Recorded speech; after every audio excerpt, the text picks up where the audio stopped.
kami di Tafidu TV menggambit keceriaan, cerdas, dan berwawasan. Langsung saja pemirsa, kita saksikan peserta nomor urut 13 atas nama Siti Nur Humairah. Beliau merupakan siswa dari MA Al-Furqan Dumai. Kepada Siti Nur Humairah dipersilakan.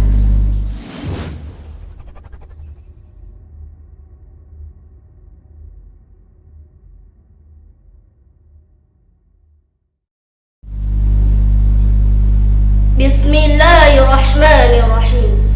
Assalamualaikum warahmatullahi wabarakatuh. Innal hamdalillah nahmaduhu wa nasta'inuhu wa nastaghfiruhu. A'udzu billahi min syururil anfusina wa min sayyiati a'malina. Man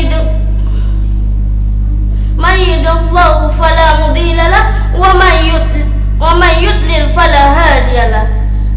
Asyhadu an la ilaha illallah wa asyhadu anna Muhammadan abduhu wa rasuluh la nabiyya ba'da amma ba'du. Pertama dan utama sekali, marilah kita panjatkan puji syukur atas kehadiran Allah Subhanahu wa taala yang telah melimpahkan rahmat dan karunia-Nya sehingga kita dapat hadir di sini dalam keadaan sehat walafiat. Salawat serta salam tidak lupa kita panjatkan kepada Nabi Muhammad SAW dengan melafazkan Allahumma sholli ala Muhammad wa ala ali Muhammad.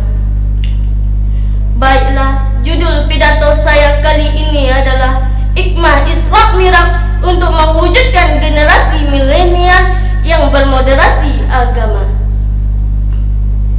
Kisah Isra Mi'raj merupakan ujian keimanan. Adapun implementasi kehidupan saat ini adalah bagaimana kita mendahulukan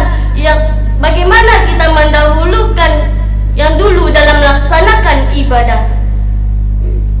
Pada zaman saat ini telah berkembang orang-orang yang sombong dengan kemampuan ilmu yang tinggi. Mereka mengedepankan logika-logika, keimanan mereka akan tumbuh setelah segala sesuatu dapat diterima dengan logika. Contoh, melek teknologi, smartphone, gadget, atau perangkat teknologi yang lainnya menjadi hal yang lumrah bagi generasi saat ini. Apalagi di era saat ini, di berbagai aktivitas bisa dilakukan di smartphone, tablet, maupun laptop. Jadi jangan heran jika kemajuan teknologi saat ini telah mempengaruhi gaya hidup anak muda saat ini. Kemajuan teknologi ini memunculkan dunia baru yang bernama media sosial. Banyak anak muda yang mengagumi dunia ini. Selain bisa berinteraksi dengan anak muda dari belahan dunia, kita bisa melakukan berbagai ekspresi. Tak heran, banyak bermunculan berbagai macam ekspresi yang berupa blog, vlog, status, meme, atau masih banyak lagi yang menjadi ruang ekspresi mereka. Sayangnya, tidak sedikit dari ekspresi tersebut berisi pesan positif. Provokator bernuansa sara bermunculan, tetapi ada juga ujaran kebencian berseliweran. Akibat perbuatan tersebut, tidak jarang polisi melakukan penangkapan dan penetapan terhadap tersangka karena telah melakukan penyebaran hate speech. Memasuki tahun politik saat ini, ujaran kebencian seringkali ditujukan kepada pasangan calon untuk menurunkan elektabilitas. Ironisnya, yang melakukan semua itu adalah generasi muda saat ini. Generasi kita perlu berkomitmen bersama untuk mengembalikan generasi muda saat ini. Seperti generasi muda inovatif, kreatif, berani tetapi tetap toleran dan bertanggung jawab. Komitmen tersebut harus dijaga oleh semua pihak. Peristiwa Isra Mi'raj Nabi Muhammad SAW ini memberikan pelajaran yang sangat berharga bagi umat Islam di Indonesia. Peristiwa Isra melambangkan peristiwa Isra dimaknai sebagai peristiwa Isra disimbolkan sebagai perjalanan Nabi Muhammad SAW dari Masjidil Haram ke Masjidil Aqsa. Isra dimaknai sebagai hubungan horizontal, hubungan antara manusia dengan manusia pada konteks masyarakat bisa saling berinteraksi tetapi tetap menghargai upaya untuk menguatkan hubungan antara manusia dengan manusia. Peristiwa Mi'raj dimaknai sebagai perjalanan Nabi Muhammad SAW dari Masjidil Aqsa ke Sidratul Muntaha. Peristiwa ini dimaknai upaya untuk menguatkan hubungan antara manusia dengan Rabb.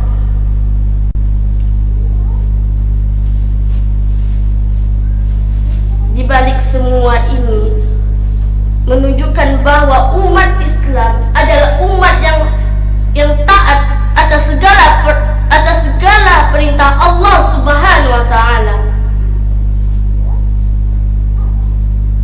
Hikmah Isra Mi'raj Nabi Muhammad SAW semestinya bisa memperkuat antara hubungan manusia dengan manusia dan hubungan manusia dengan Rabb. Hubungan keduanya tersebut harus seimbang. Ketika hubungan tersebut berjalan lancar, maka ucapan dan perilaku yang keluar dari diri kita dapat mencerminkan keteladanan Nabi Muhammad SAW. Sebagai generasi muda saat ini, kita jangan mau termakan perkembangan era global saat ini. Jadilah generasi muda pelurus, jangan menjadi generasi muda penerus. Demikianlah pidato yang dapat saya sampaikan. Semoga apa yang saya sampaikan ini menimbulkan hal baru dalam diri para hadirin sekalian, terutama diri saya pribadi dan para pemuda-pemudi pada umumnya. Untuk tidak berfokus pada dunia saja, tetapi melainkan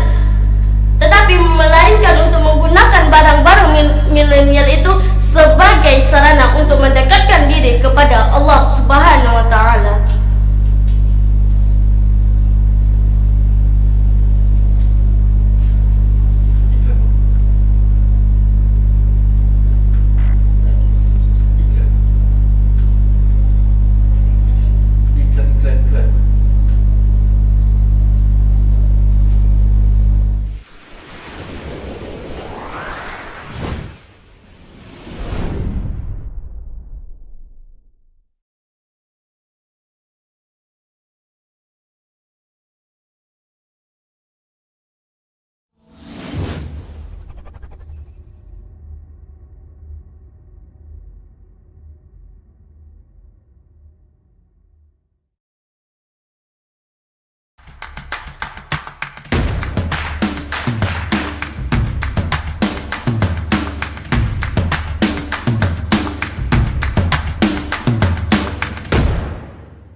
Dumai merupakan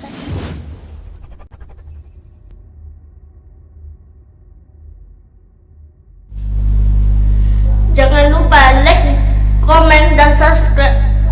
Jangan lupa like, komen, dan share kepada teman-temannya dan dukung saya dengan sebanyak-banyaknya. Demikianlah pidato yang dapat saya sampaikan.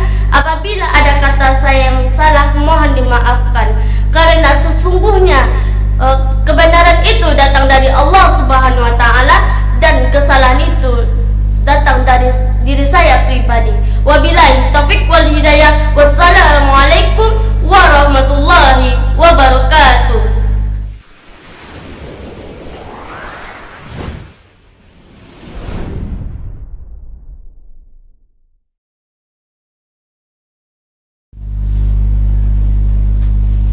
Itu tadi penampilan dari peserta nomor urut 13 atas nama Siti Nur Humairah. Selanjutnya mari kita simak komentator dari para dewan juri. Kepada para dewan juri kami persilakan.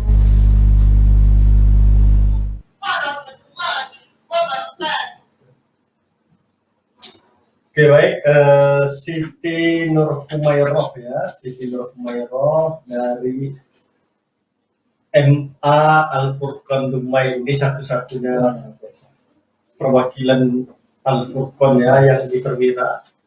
Oke, Siti, oh salah ketik mungkin ya. Oke, Siti sudah bagus nih penampilannya, cuma keseluruhannya tadi yang mungkin saya bisa komentari bahwa ketika kita ingin menggunakan gerak tubuh kita itu jangan sampai mengalahkan intonasi, apalagi sampai mengalahkan isi gitu ya. Jadi ketika tadi saya melihat Siti hampir dari awal sampai akhir tangannya begini menggulung-gulung terus ya, bergerak-gerak, itu akan bisa membelokkan fokusnya orang yang memandang dari perspektif orang ingin mendengar isi, akhirnya memandang kepada tangan kita yang bergerak-gerak. Makanya contoh kenapa khatib di dalam khutbah Jumat itu disunahkan memegang tongkat agar mereka tetap berpegang saja, tidak banyak menggerakkan tangan. Oke, tapi bukan berarti tidak boleh ya Siti, dalam beberapa kesempatan boleh. Dalam beberapa kesempatan boleh, tapi jangan hampir dari awal sampai akhir terus tangannya bergerak, sehingga yang kita takutkan orang tidak fokus dengan apa yang kita sampaikan, malah fokus kepada tangan kita yang bergerak. Mungkin itu saja ya. Kalau untuk isi, saya lihat Siti ini mungkin sudah lama latihannya, jadi dia cukup menguasai. Dan kalau seandainya pun nanti maju ke babak selanjutnya, bisa ditingkatkan lagi dengan mungkin menambahkan contoh-contoh atau dalil-dalil lagi yang lebih memperkuat sesuai dengan tema ceramah yang kita angkat. Ini salah satu bibit-bibit ustazah di sini ya, dari 14 peserta ini kan saya lihat ada beberapa bibit ustazah seperti yang sudah tadi, jadi mungkin bisa menambah jumlah ustazah di Kota Dumai ke depannya nanti, amin amin ya rabbal alamin. Dan keberaniannya juga saya salut dengan rasa percaya dirinya tadi ya. Oke, lanjutnya ke Pak Dawami, silakan. Ya, Siti ya, secara keseluruhan penampilan sudah oke, dari cara berpakaian, dari cara menggunakan tangannya juga, tapi jangan terlalu berlebihan ya, seperti dibilang Pak Denny tadi. Kemudian dari mimik juga, dari keserasian berpakaian juga sudah sangat pas. Tinggal lagi memang semuanya itu berproses, tetapi keberanian Siti tampil di studio Tafidu TV ini sudah menjadi sesuatu yang sangat luar biasa, dan itu akan menjadi pengalaman yang luar biasa dalam kehidupan Siti untuk kedepannya ya. Sebagai calon ustazah, penampilannya sudah sangat luar biasa yang memanfaatkan semua yang ada di dalam dan kemampuan yang ada di dalam diri kita, itu menjadi sebuah kekuatan untuk kita tampilkan ketika kita menjadi seorang pembicara. Dan Siti sudah melakukan itu ya, tinggal lagi nanti setelah ini lihat-lihat lagi videonya, mana yang dirasa kurang itu ditutupi ketika nanti maju pada tahap selanjutnya ya. Soal isi nanti Pak Imam akan lebih memberikan arahannya. Ya Pak Imam. Baik, terima kasih untuk Mbak Siti Umairah. Siti Nur Umairah. Jadi materi sebenarnya sudah bagus, cuman dalam segi penyampaian perlu ditingkatkan lagi dalam segi latihannya. Jadi latihan terus diasah, kemudian materi ditambahi dengan cara kita membaca banyak, ya. Nanti khazanah keilmuan itu semakin banyak kita serap, sehingga dalam penyampaian kita akan semakin luas, ya. Dan jangan monoton, perlu dalam penyampaian ceramah, metode ceramah ini beda dengan pidato. Kalau pidato itu monoton dia, tapi kalau ceramah ini dia harus ada feedbacknya kepada audiens. Jadi perlu ditambah bumbu-bumbu di situ. Entah kayak tadi pada penampilan pertama di awal-awal tadi ada yang menggunakan metode menyanyi, bersolawat dia, kemudian ada yang berpantun, tak masalah. Ya, artinya apa? Ini semuanya tujuannya adalah untuk menarik perhatian daripada audiens kita, biar penyampaian materi yang kita sampaikan itu tidak terkesan monoton, sehingga pesan yang kita sampaikan itu sampai kepada audiens kita. Mungkin itu, terus berlatih, jangan patah semangat. Terima kasih atas Bapak para Dewan Juri untuk mengomentari pidato saya kali ini. Baiklah pemirsa, kita akan kembali menyaksikan